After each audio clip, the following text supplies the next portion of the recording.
day 2 and hopefully the final day. All right. We need to see from the inside to the outside how many bricks different in height we are, where we're gonna pop out. I'm gonna drill a 2-inch hole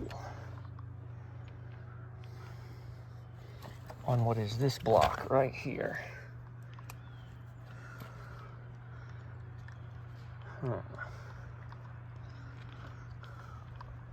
Second block, it's this one.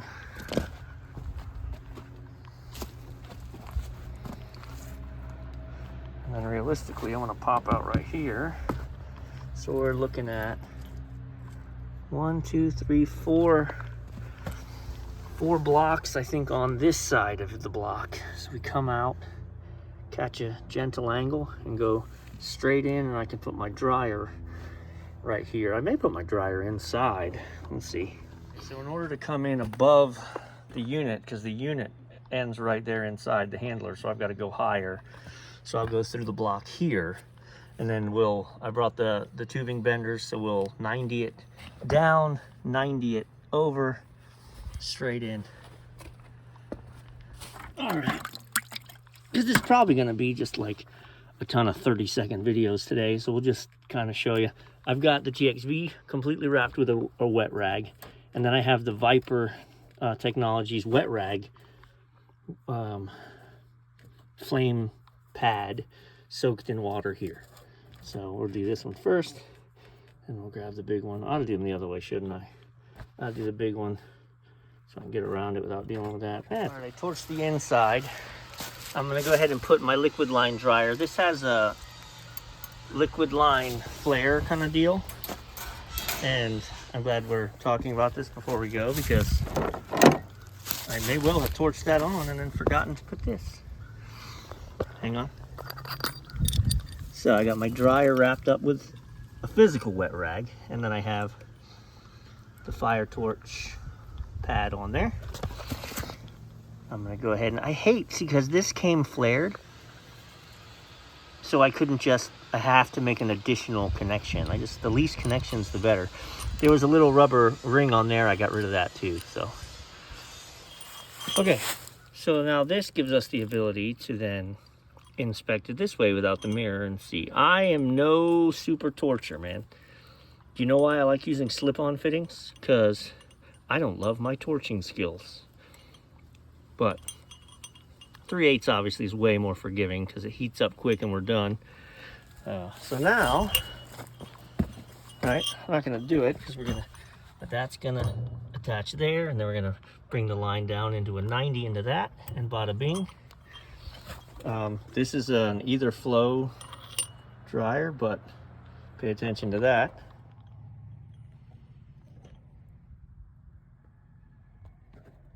Let's see what we can do here.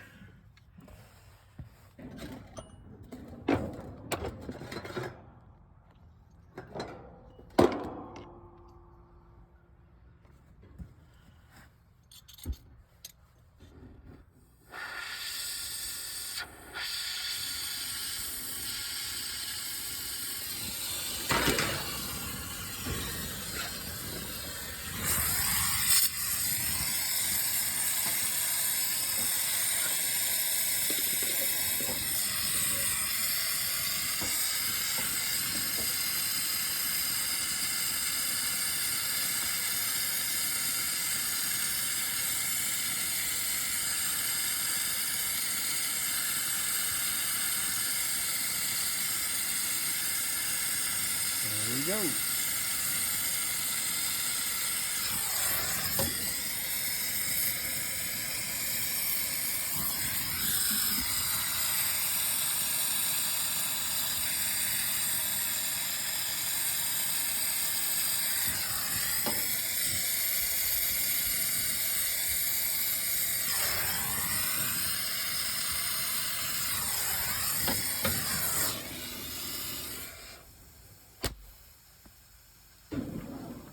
That felt like a good one to film.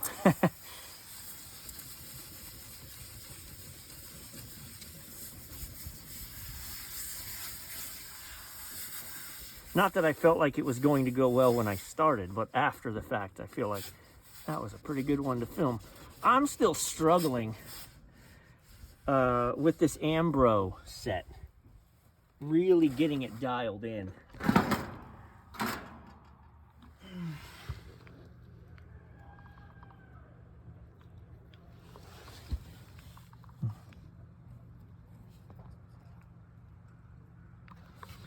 Yes, sir. Why did I put it at a weird angle, you're going to ask? Well, I'll tell you. Because I got caught out here with a 3/4 inch line set and a 5/16 system with only a straight 90 connector. So instead of going straight in, I had to put it at an angle. I know, right? Terrible. But it's what it is. It'll be all right. Look pretty when we're done. All right. So I got 190 pounds on everything. I've actually gone through and done the listen. Also, I put a lot of Nylog on that. Got no leaks. Especially the undersides, I like to use my hands because you'll really feel if there's a bubble. Okay, that's our only joints here. I've already done the inside as well, but come on. Listen, I told you it's not the prettiest. But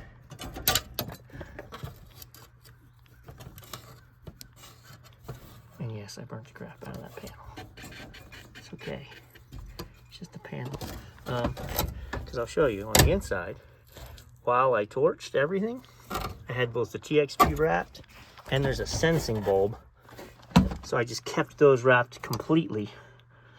And I hung my rag, but I couldn't put my rag here because it came too close. So it's all right. All right, man. So now we're gonna let the nitro out, bring in the vacuum pump, start the vacuuming process, and I'll get thermostat wires run, and then we'll start cutting in boots. There's always things I forget to show.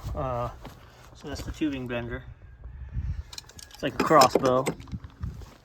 And then I had to use my Navac flare a little bit, a few times. But, all right.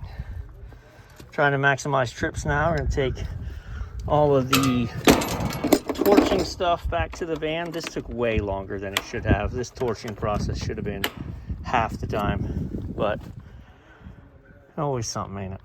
All right, so power maker in there. I've got the wires capped off. And what I should have done in hindsight was put my power maker on the outside so I can disconnect that, so I can make this connection now, but I got plenty other things to do. So while she's gonna run a vacuum for a hot while, I'm gonna go ahead and get my thermostat wire run through there. Yeah. Clean up as we go. All right, so we're down to 540 microns and dropping like a rock. Sweet deal. I've got thermostat wire run from here to inside. We actually have the heat exchanger now, or the emergency heat strips. So let me go show you. This is real simple. It just screws right in, and then we split off the main power into another leg, and give it one leg to this and the other into the blower. I'll show you.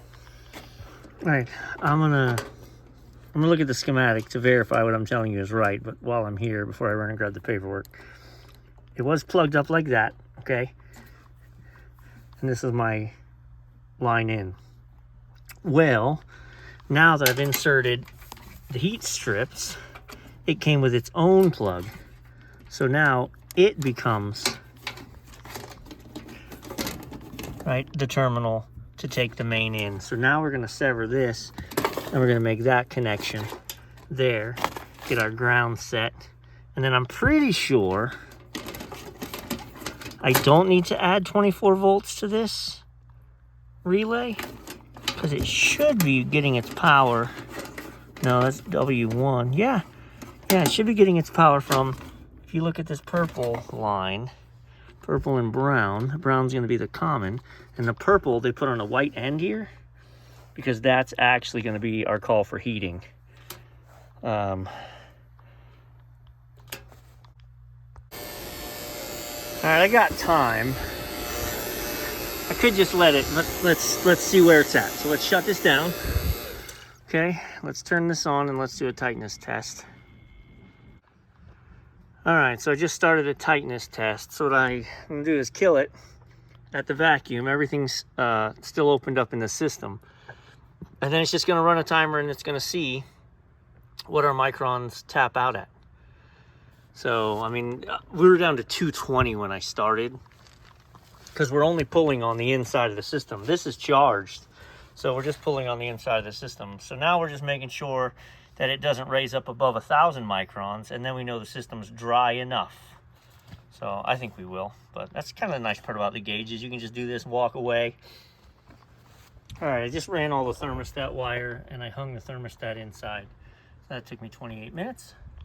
And we were at 746. I've heard, so what I always was told anyway, was as long as you're holding less than 1,000, you're good. But, you know, crazy, if you actually look at manuals, which I had it, so I thought, why not? It actually shows you, and this is pretty neat.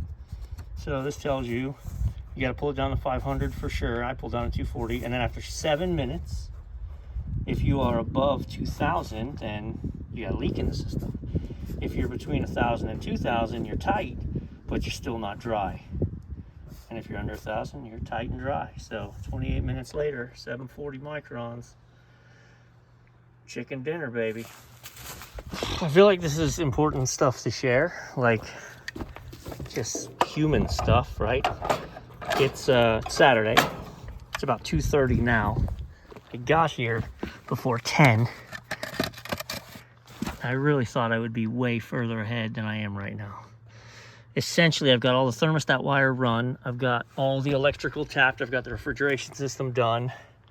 All I need to do is connect my thermostat wires and start cutting in boots. And every part of me, because again, it's a rental, wants to go, all right, let's show up fresh and cut the boots another day. But no, I'm here, try and get it done. Like, I wasn't thinking this would be all day, and it is gonna be, but it is what it is, man. You ever feel that way? Chasing sunset, but I want to show you what I do. I'm also doing it out here because I just refuse to do it under there, upside down. Make sure you insulate the boots. So I put the collar on, just the material, or just the black plastic, put it on, zip tied it with the zip tie gun, and then actually put this tape around it. Then I pulled up this insulation, and I don't want to tape it all the way to the top yet. Now I'm going to go in there and I'm going to set this boot in how it needs to be, screw it in from the top, and then ensure all this is insulated. If you don't insulate boots in a cold crawl space like this, then those metal boots are going to sweat and fill your ducts with water. Okay, so here's the thing. My return, my office, bedroom. I got one more to make, and I'm 6 feet short of duct. I need to hang all this. I actually probably could make the duct work if I got real creative, but there's so much finishing details that need to happen that I mean, I've got to come back anyway. So I've got the unit all piped in, taped up, electrical's 100% ready to go, refrigeration 100% ready to go. I'd love to test fire the unit, but I've got to set the return, and I've got to hang the return because it can't pass in front of here, so it's got to go back, over, and then back up and down. And I just look, I'm out of, and it doesn't look dark, but it's, I promise you, it's getting dark out there. So aggravating, that it took me all day to do this. But cutting in boots is not a one-person job, because it's like I'm down, I'm up, I'm down, I'm up, I'm down, I'm up. I mean, that's my fault. I'm the one who scheduled, you know, just me. But so I'm trying to make sure I have the things I have to. There's tape back there where that can stay. Let's get out the things we have to. So we're going to cap this off, and we're going to cap off the one duct up top. Again, so critters don't get in. We've got our unit set. 2 hours and 22 minutes, 1070 microns. Yeah, so I still got to get all this cleaned up before it's absolutely dark. But, well, part 2 in the books. So one thing I did that I didn't talk about in the video is I opened the service valves. So I was in a good vacuum. I wasn't going to let it sit here and unhook my gauges and ruin the vacuum. So, not trash box. Got to remember that. Some trash, some not. Oh, yeah. So, and then I soaped. I always put soap because I wanted to check the Schraders before I put the caps on and make sure we're not leaking where my service ports were. So right now the refrigeration system is completely open. There's pressure on the system.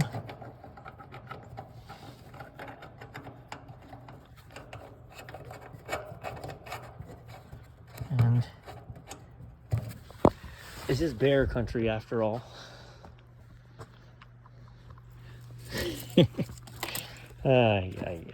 Sometimes all you can do is laugh. Thank you guys for being with me today. We'll catch you in a few.